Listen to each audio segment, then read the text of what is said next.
gratitude to our dignitaries present on the dais. Chief Guest Honorable Dr. Justice Shawn,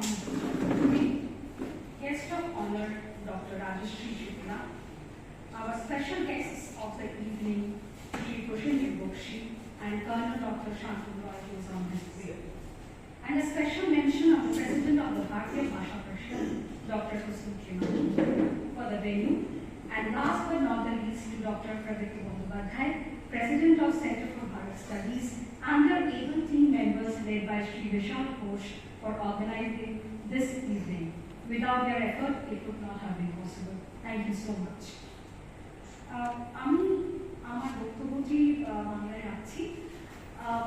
5ই July একটা ভীষণ বিশেষ দিন, কারণ আমার বাবা মার 53rd অ্যানিভার্সারি। আমার বাবা এসেছেন আজকে, আমার পুত্র এসেছেন। বাবাকে একটু আমি চাইব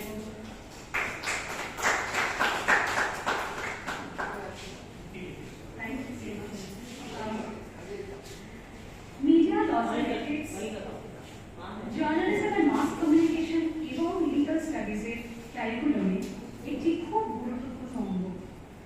আমি এই সাবজেক্টে দীর্ঘ 12 বছর পড়াচ্ছি আন্ডার গ্রাজুয়েট আর পোস্ট গ্রাজুয়েট ছেলেমেয়েদের। তারাই আমার ইন্সপিরেশন। তারা আমার কাছে আবদার জানিয়েছিল, না খুব সহজ ভাষায় যদি একটি বই লেখা যায়, যদিও সহজ করে বলা খুব কঠিন কাজ, খুব সহজ নয়। তাও চেষ্টা করেছি, আপনারা বলবেন কেমন হচ্ছে। এই সাবজেক্ট আসলে সমাজের একটি আয়না, ইটস আ মিরর। আমার ক্লাসে আমি একটা স্পেস দিয়ে থাকি যেখানে স্টুডেন্টসরা নির্ভীকভাবে প্রশ্ন করতে পারে, অনেক কিছু আলোচনা করতে পারে, যে কেন হচ্ছে, কিভাবে হচ্ছে, কি হওয়া উচিত, আর কোথায় আমাদের আরো ভালো করতে হবে। কারণ media is said to be the fourth pillar of democracy, একমাত্র ইনস্টিটিউশন যে আরো 3টি গণতন্ত্রের স্তম্ভ, লেজিসলেচার, এক্সিকিউটিভ অ্যান্ড জুডিশিয়ারিতে প্রশ্ন করতে পারে। এখনকার সময় দাঁড়িয়ে আমরা বলতে পারি যে আমরা একটি পোস্ট ট্রুথ সমাজে বাস করি। আমাদের অডিয়েন্সে মিডিয়ার কিছু বন্ধুরা আছেন, আমার কিছু এক্স স্টুডেন্টস যারা বিভিন্ন মিডিয়া হাউসে প্রতিষ্ঠিত, তারাও আছে। তারা এটি সহমত হবেন আর সহমত পোষণ করবেন যে সবার ন্যারেটিভ ভিন্ন, সবার ট্রুথ ভিন্ন।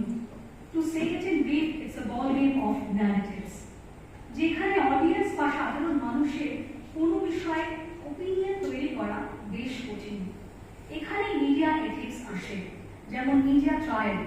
আমরা পূর্বে Jessica Lal murder case, Nirbhaya case দেখেছি যে মিডিয়ার কত power, how they can make changes happen through people's movements.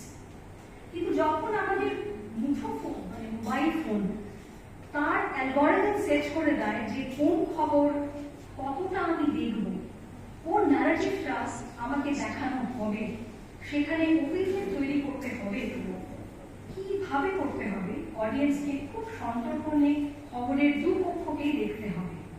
তাই মিডিয়া লস এন্ড এথিক্স সাধারণ মানুষের রাইটস নিয়ে কথা বলে, তাই এটি সবার জন্য গুরুত্বপূর্ণ।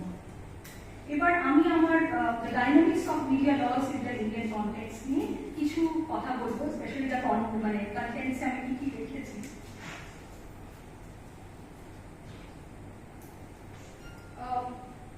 Unit 1 আমি লিখেছি Introduction to Media Laws, what is media law, what is ethics, difference between laws and ethics, necessity, positive impact of media laws।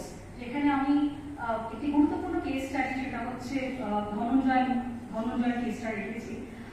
আমি শিক্ষাগত করার আগে আমি জার্নালিস্ট ছিলাম 9 বছর, আর সেই সময় যখন ধনঞ্জয় কেসটা হয় তখন আমি হিন্দুস্তান টাইমসে চাকরি করি। খুব কাছ থেকে ওই কেসটা লিখেছি, তাই এটা আমার ক্লাসে খুব গুরুত্বপূর্ণ একটা কেস স্টাডি, আমি এটা রেফারেন্স দিয়েছি। Second unit evolution of media laws, যেখানে হিস্ট্রিটা বলা হয়েছে। 3 নম্বর ইউনিটে আছে কনস্টিটিউশন অফ ইন্ডিয়া, যেটা ছাড়া আমরা কিছু নেই, আমাদের সবকিছুই constitution, and we are very proud of our constitution. Unit 4 এ আমরা লিখেছি ইম্পর্টেন্ট মিডিয়া লস, যেখানে ফ্রিডম অফ স্পিচ